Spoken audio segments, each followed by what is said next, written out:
So, Buddhism begins with the Buddha, or originally Siddhartha Gautama, who lived 566 roughly to 486 BCE, before the Common Era, in what is now modern-day southern Nepal, so just to the north of India. So the Buddha has interesting history, which is questionable. There's actually not that much which is entirely known. There are a lot of myths or traditions passed down about his life, but we do know some things for sure. So that the Buddha lived, in southern Nepal. We know there was some person named Buddha that started this, and we know that originally the Buddha was born a Hindu. So in Hinduism, it is one of the, along with Buddhism, one of the 5 major world religions. Of course, Hinduism is mainly practiced in India. But, so, the Buddha's early life, right?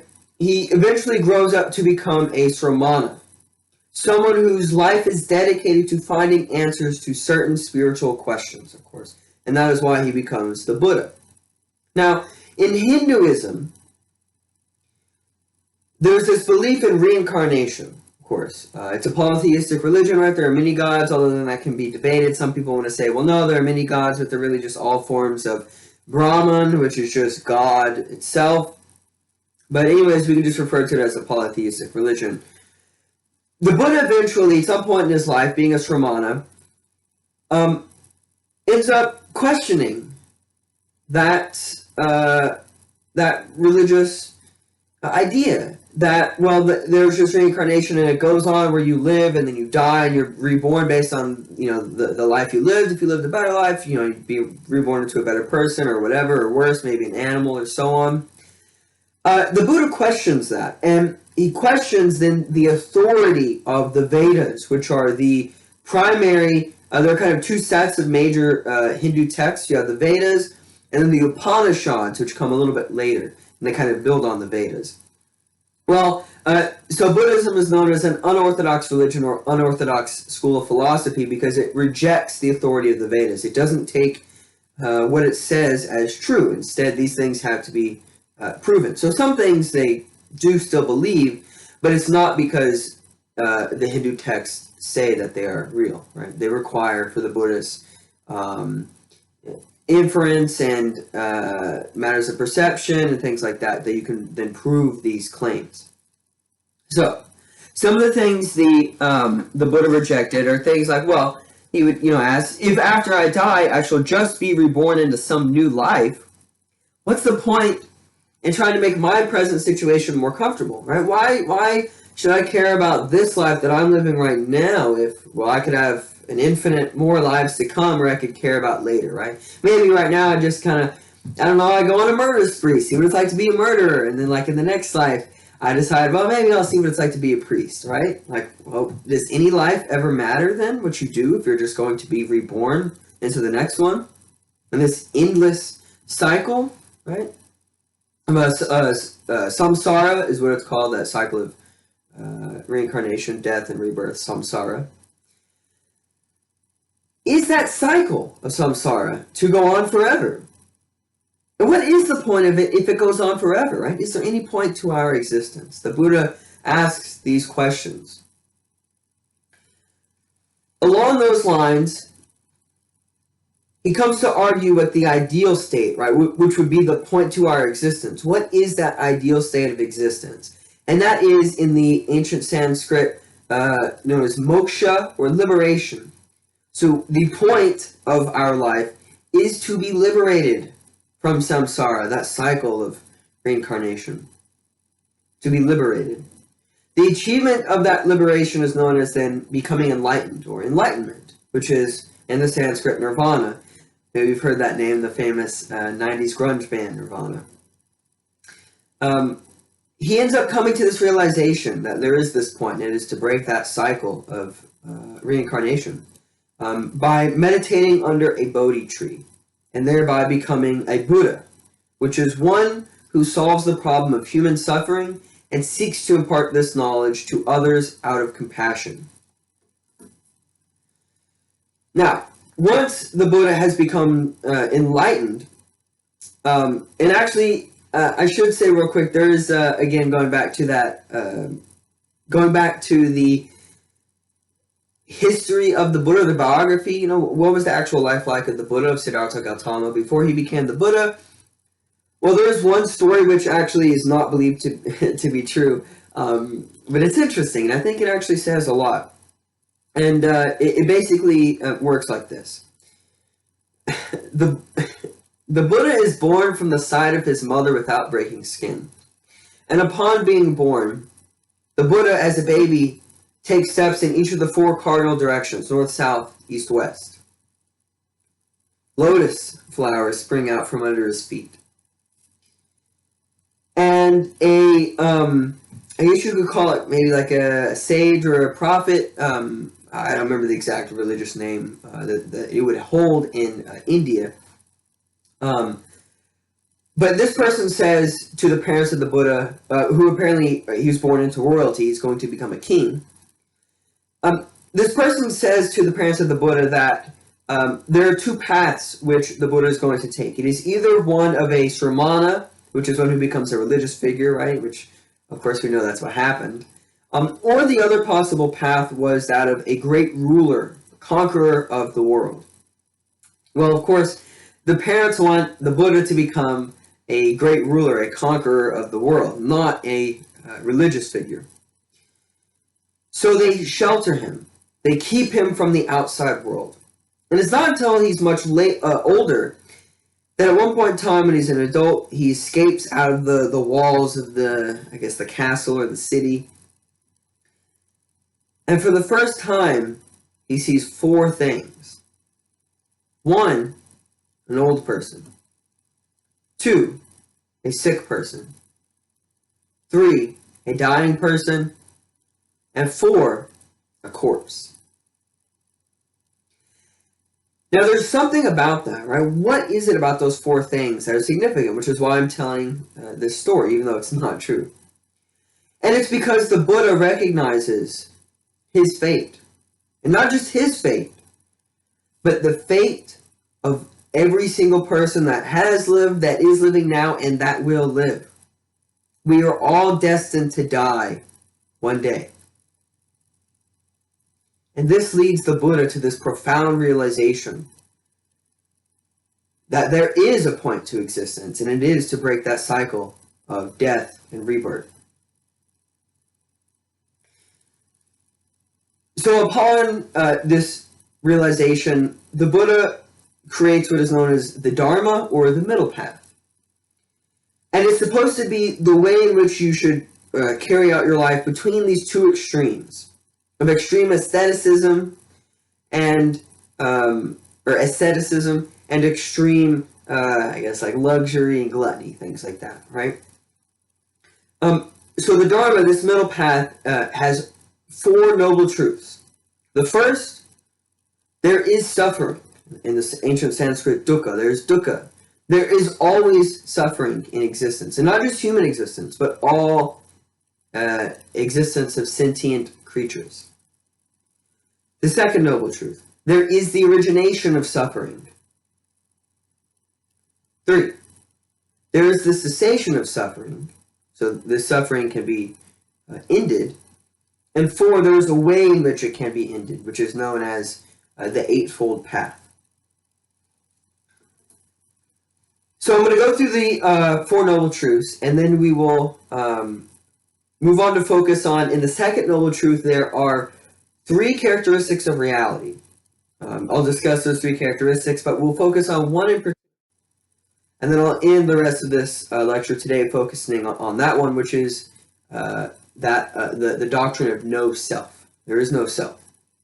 That will set us up for on Wednesday, where I will discuss the specific ethical implications and the ethics then of Buddhism. And there are, of course, some ethics already in today what we're discussing, but a lot of it is ontology, metaphysics, things like that. So, which is necessary to understand Buddhist ethics.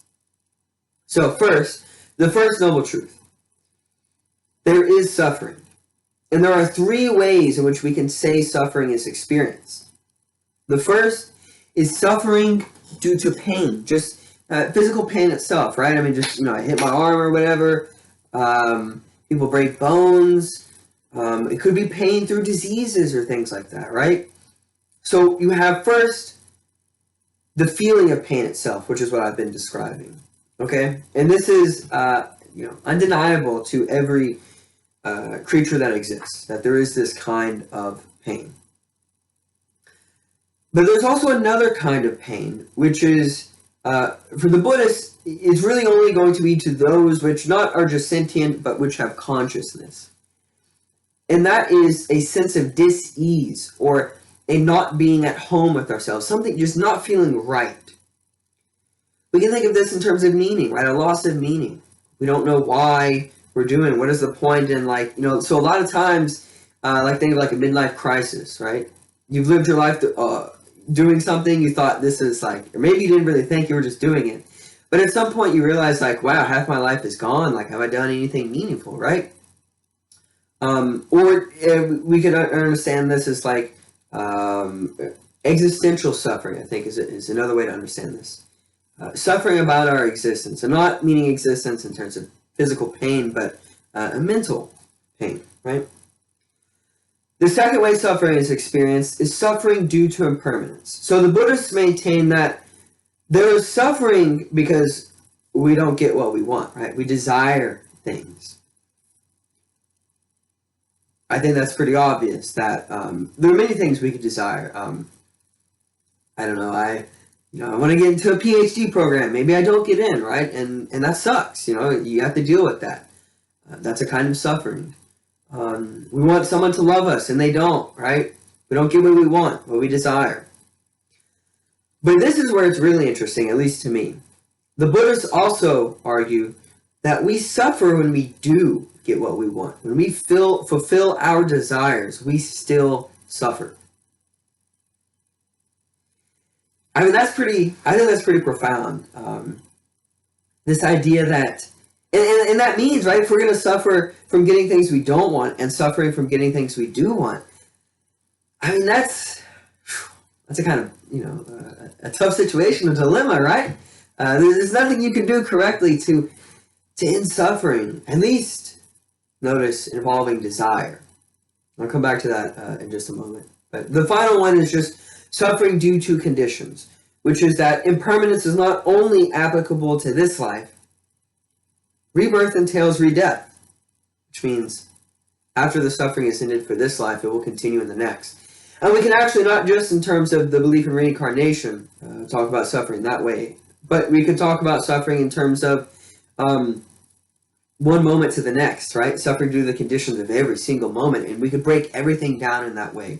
And we will talk about that with the second noble truth in a moment. But going back to desire and that second way in which we suffer, I think one easy way to sum up the first noble truth, the cause of suffering is desire or attachment, that we are attached to things. We desire these things. We want these things to continue.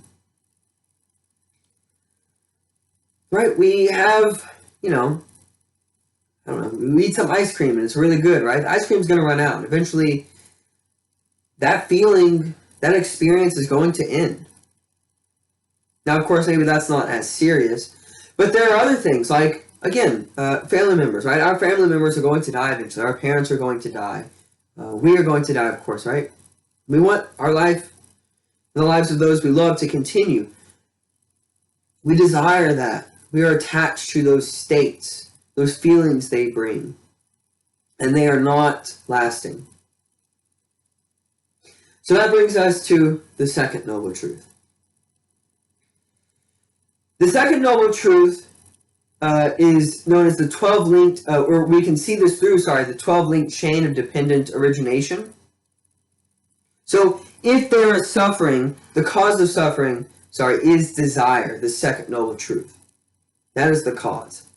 Now, how do we understand this? Of course, desire, attachment, and speaking of those things, of course, especially with our own mortality, right? And it's something about the human condition that the desire for immortality, spans,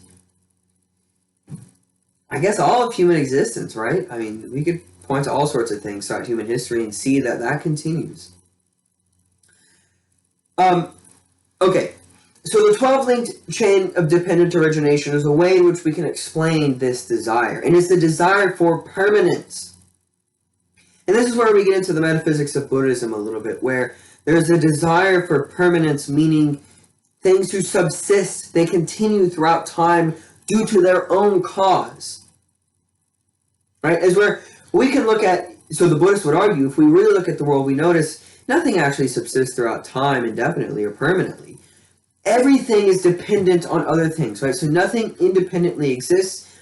All things exist dependently, which means they are dependently originated. And of course we can, I can look out the window, I can see the trees. And the trees don't exist just because they are trees. They exist because they require things, right? Soil, nutrients, sunlight, water, all those kinds of things. And without that, they're not going to exist. Their existence is only temporary. And that is the same for ourselves. So when running through this 12-linked chain of dependent origination, we have first the ignorance of the three characteristics of reality. Now, what are those three characteristics of reality? Look at that for a moment. One, there's impermanence. All things are impermanent, as I was just explaining with the trees. Two, there's suffering. With the first noble truth, we saw the different kinds of suffering.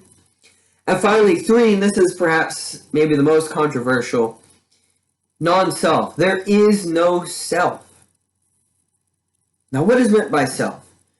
Self means there is no thing which is lasting, which is enduring of you, like a soul or anything like that, which is complete and it continues throughout time, and it was there before you were born and it will continue after you die, right? Or you can think of it even as personal identity, right? That there's an Austin and there's a you.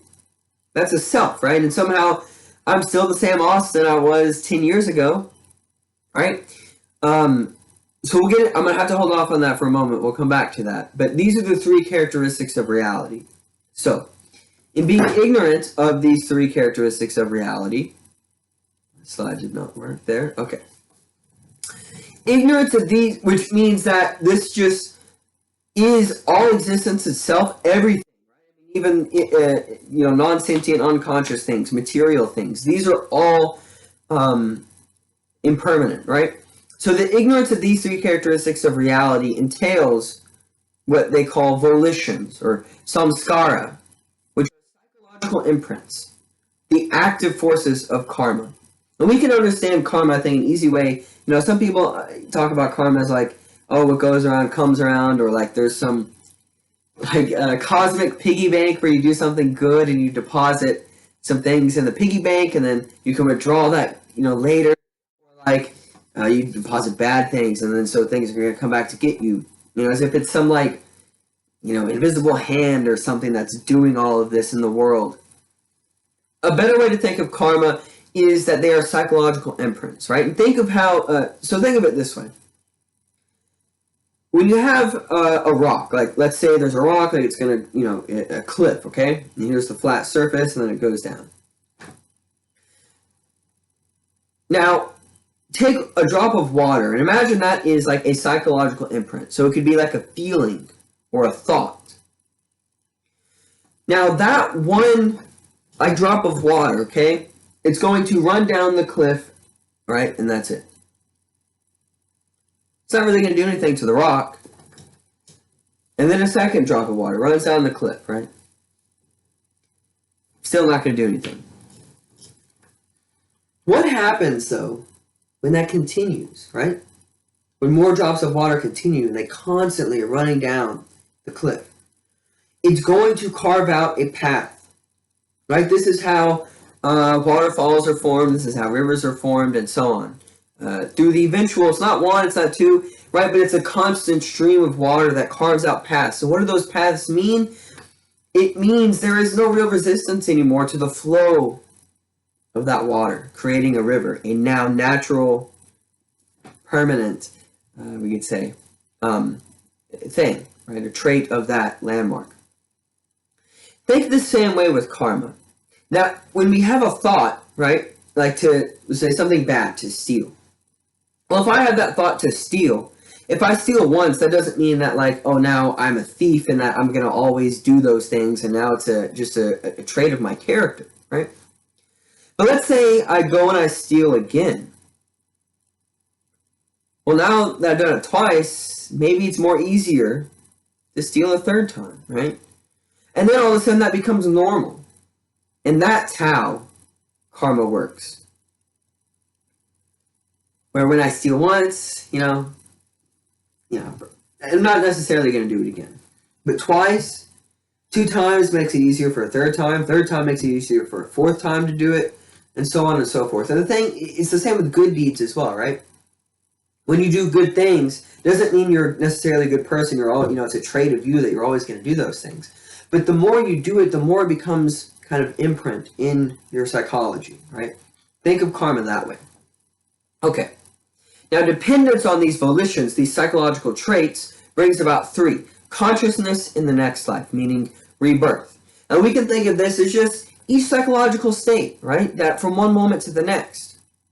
I have kind of a set of psychological imprints, a set of characteristics, a set of beliefs, right?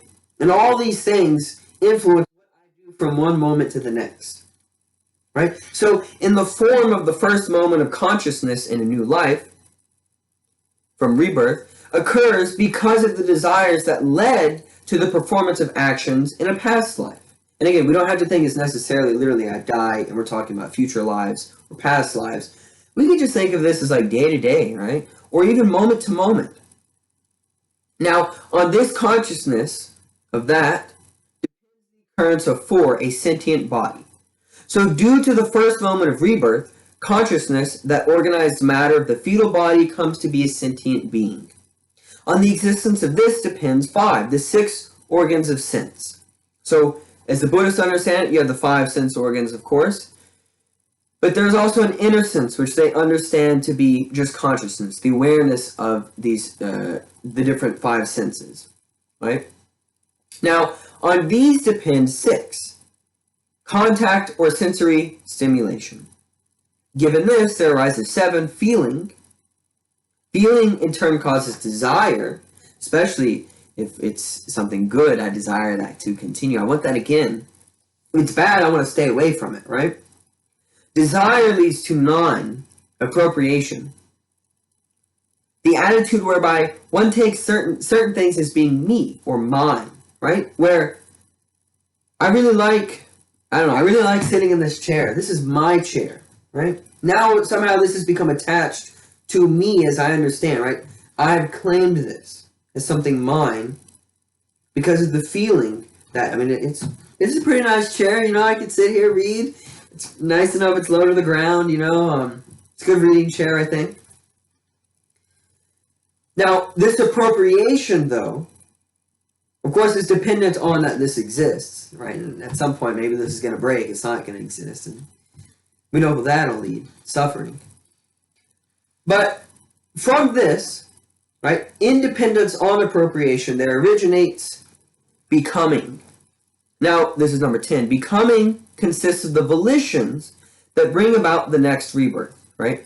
So those psychological imprints, those traits, the characteristics of myself, or that I view to be myself.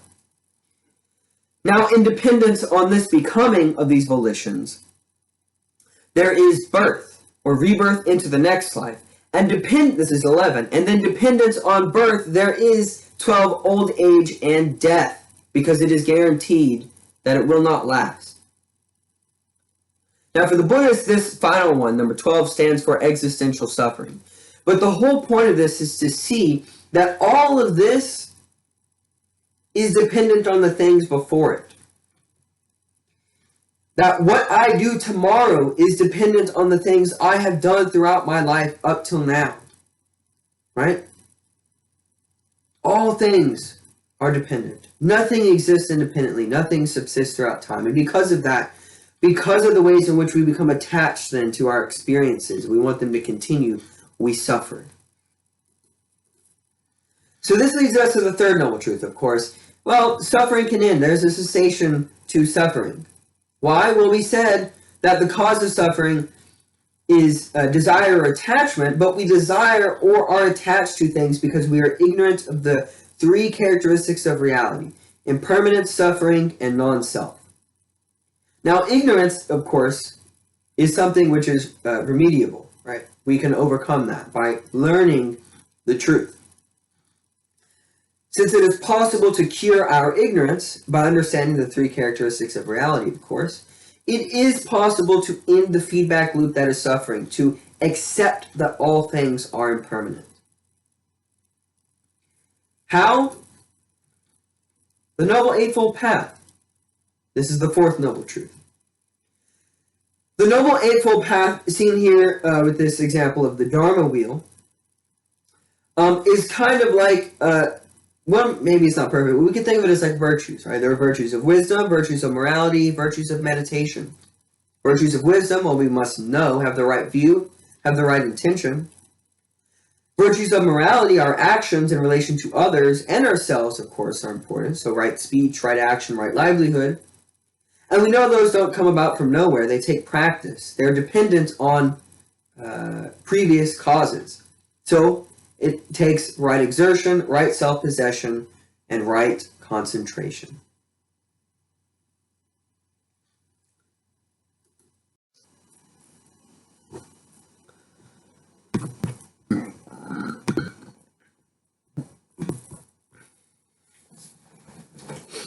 Okay, I had a slight technical difficulty. My laptop died.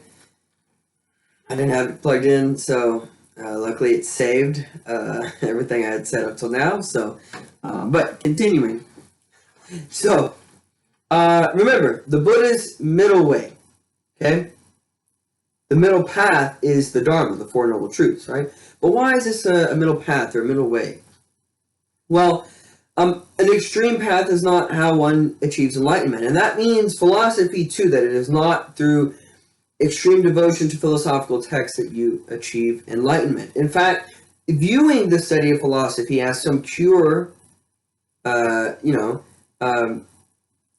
another form of attachment or desire that only leads to more suffering. So, as Mark Siderits, of course, the editor here for this, and translator for this book here, that we're using, writes, the failure of ignorance, quote, is exhibited in some fundamental assumptions we make about our lives, that we and the things we want can continue to exist indefinitely, that we can attain happiness by pursuing conventional goals, and that there is a true me for whom this life can have meaning and value, unquote.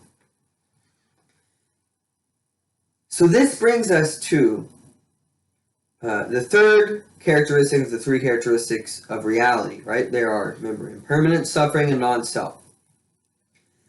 The false belief in a self, that there is a real you which subsists throughout time, for the Buddhists is the core of our ignorance.